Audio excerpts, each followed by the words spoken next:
तो आज हम पढ़ने वाले हैं सीसीएस कंडक्ट रूल 1964 के सारे नियम ट्रिक्स के साथ। पहला नियम सदैव आपको याद रखना है, इसमें आपको संक्षिप्त शीर्षक, प्रारंभ और अनुपयोग देखने को मिलेंगे, तो इसको याद नहीं करना है। सब रूल में पहला नियम सेम होने वाला है। नियम 2 में आपको इसमें परिभाषाएं दी हैं, कैसे याद रखोगे। अगर आपसे पूछे कि कोई सीसीएस कंडक्ट रूल 1964 की आप परिभाषा दो, क्या दो, परिभाषा दो, तो आप दे दोगे परिभाषा 2 मतलब नियम 2। इससे आपको ऐसा याद हो जाएगा। मैंने क्या बोला, सीसीएस कंडक्ट रूल 1964 की परिभाषा 2 मतलब 2 नियम 2 हो जाएगा। फिर है नियम 3। नियम 3 में क्या है, सामान्य है, कैसे याद रखोगे। नियम 3 से आपको रखना है बीन, 3 से क्या रखना है, 3 से आपको याद रखना है बीन। और बीन बजाना सामान्य बात है क्या, नहीं है। बीन बजाना सामान्य बात है, नहीं है। बीन मतलब क्या हो जाएगा, 3, तो बीन बजाना सामान्य बात है, नहीं है।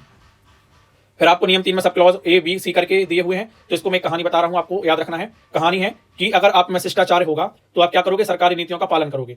और यदि अगर आप सरकारी नीतियों का पालन करोगे तो जो महिलाओं का जो उत्पीड़न है उस पर क्या होगा, महिलाओं का जो उत्पीड़न है वो कम होगा। मैंने क्या बोला, यदि आप में शिष्टाचार होगा तो आप सरकारी नीतियों का पालन करोगे, और सरकारी नीतियों का पालन होगा तो क्या होगा, यौन उत्पीड़न कम होगा। तो कहानी से आप इसको याद रख लोगे, क्योंकि आपको इसको क्रम में याद रखना है। A B C. ए में मैंने क्या बताया, शिष्टाचार होगा तो सरकारी नीतियों का पालन करोगे, पालन करोगे तो क्या होगा, महिलाओं का यौन उत्पीड़न क्या होगा, कम होगा। ठीक है, तो इसको आप ऐसे याद रखना। और आप 3 को कैसे रिलेट करोगे, तो आपको इसमें सब क्लॉज, जो नियम 3 है उसमें सब क्लॉज आपको 3 दिए हुए हैं, ए बी सी, तो आप इसको भी ऐसे याद रख लोगे। नियम 4 से हम अगली वीडियो में देखेंगे। अगर अभी तक आपने हमारे चैनल को सब्सक्राइब नहीं किया है तो प्लीज आप कर लीजिए, क्योंकि आपको ऐसी ही और ट्रिक्स की वीडियोस मिलने वाले हैं। जय हिंद, धन्यवाद।